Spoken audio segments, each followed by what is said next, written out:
थोडा वेळ शांत बसा. आज स्वामी तुमच्यासाठी एक खूप मोठा आणि मनाला स्पर्श करणारा संदेश घेऊन आले आहेत. कधीकधी आपल्याला असं वाटतं की नशीब आपल्या बाजूने नाही.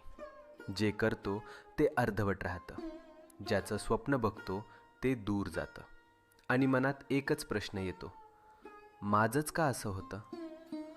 पण आज स्वामी सांगतात, तुला जे हवं आहे ते तुला मिळणारच आहे. तुझे प्रयत्न वाया जात नाहीत. तुझं मन दुखतंय म्हणून देव शांत बसलेले नाहीत. ते फक्त योग्य वेळ बनवत आहेत. तुझ्या आयुष्यातून अडथळे शांतपणे दूर होत आहेत. तुला दिसत नाहीये, पण परिस्थिती तुझ्या बाजूने फिरते आहे. ज्याला तू डिले समजतोस ते खरं तर प्रोटेक्शन आहे. तू विचार करतोस, मीच का स्ट्रगल करतोय? हे माझ्याच आयुष्यात का होतंय?